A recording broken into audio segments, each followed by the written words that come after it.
By now you have been unquestionably told that women were subdued and had zero rights in the Spanish Empire. Yeah? Are you sure? For real? Because the viceregal paintings of that time left images that by far trumped the fictitious reality of Netflix. On Christopher Columbus's second trip, the first women who traveled to America were from Spain in 1493, and more than 10,000 women passed to the Indies during the 16th century. Although, according to the Black legend, the Spanish conquest and colonization of America was only accomplished by single men, in reality, the Spanish crown sponsored the emigration and influence of women in the 16th and 17th century to facilitate the process of colonization. There did not exist a homogeneous profile among the women who passed into the New World. They were involved in all areas of life, as the circumstances required, both in the hard episodes of the conquest, as in the birth and development of cultural and economic activity. In 1595, Isabel Barreto led the longest expedition of that time to cross the Pacific. 40 years earlier, around the middle of 1556, Mencia Calderón, in charge of an expedition consisting of 50 women, arrived to Asunción after having crossed 1,600 kilometers of rivers, jungles, and mountains, and after having endured storms, pirate attacks, and confinement. Ana de Ayala, wife of Orellana, the Amazon explorer, was able to follow her husband through what has been described as the very mouth of hell. Inés de Suárez marched with Pedro de Valdivia in the conquest of Chile. She saved everyone in the expedition when she found water in the Atacama Desert, and after the establishment of Santiago de la Nueva Extremadura, future Santiago de Chile, she fought alongside the men in its defense. María Estrada, a survivor of the Noche Triste, stated, "It is not good, Sir Captain, that Spanish women abandon their husbands when going to war. Wherever they die, we will die." And it is said that she would enter combat with so much fury and encouragement that it exceeded the effort of any man. Catalina de Arauso, the enlisted nun, escaped from a convent at the age of 15 dressed as a man. She embarked on a boat to America, and in Peru she dressed as a soldier and fought in Chile against the Mapuche. She reached the level of lieutenant and on several occasions commanded Spanish troops. Women abandoned by their husbands would embark in the hope of finding them.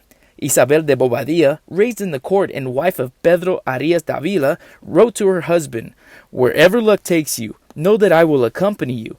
It is preferable to die once rather than consume yourself in perpetual sadness, not just waiting for your husband, but even more so his letters. The lady no longer waits in the castle for the return of the knight-errant. It is she, at the risk of her life, who will seek him out." Many businesswomen settled or began their career in the New World. Women established their own companies like Mencia Ortiz, and even America's first non-profit organization, a foundation created by Petronila Ponce de Leon, sought out orphans and liberated captives.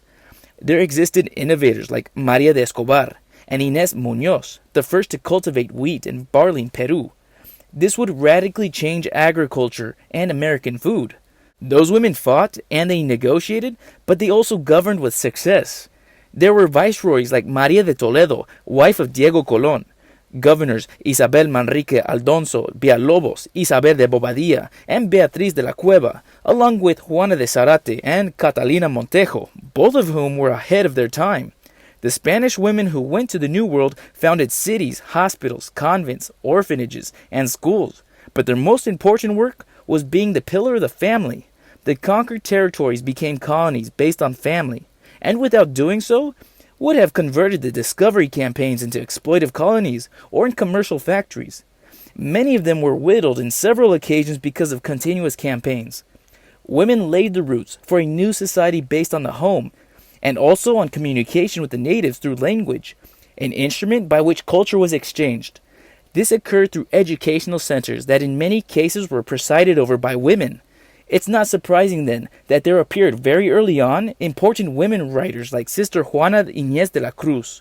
After the initial stage of settling, the next generation was that of the criolla, the Spanish Creole women overseas, and not to mention the contribution of native women, the other settlers who were key in pacts between natives and Spaniards. Ana Yancy, the daughter of a cacique in what is now current Panama, helped Vasco Núñez de Balboa discover the Pacific Ocean. Tecalhuatzin, the daughter of the cacique Chacalteca, participated with Pedro de Alvarado on the expedition to Peru. Tecuichpoch, Montezuma's firstborn daughter, was decisive in the Hispanization of Mexico. And before that, during the enigmatic conquest, there was Doña Maria la Malinche, emissary, translator, guide, and consultant for Cortés. Without her endeavors, everything would have been absolutely impossible. Despite the fragility of the ships, losses to those journeys to America were minimal, because the system of fleets, the first route that linked 3 continents, was one of the most successful naval operations in history. Men and women suffered from the same dangers due to the vicissitudes of the trip, the severity of the climate, the pain and horror of war and disease. And when it was necessary, women navigated the sails, they ruled the ships, mounted guards, and they fought. But for them alone was the pain of motherhood in sometimes horrific circumstances, accompanied by the tragedies of their children's premature and violent deaths. With their passage to the New World, women achieved a decisive role in the creation of the new society, and those who returned to the Old World would not be the same anymore.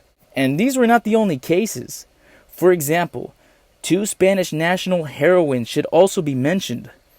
Maria Pita played a key role in defense against the attack of English troops led by the corsair Francis Drake during the 16th century in the Galician city of La Coruña.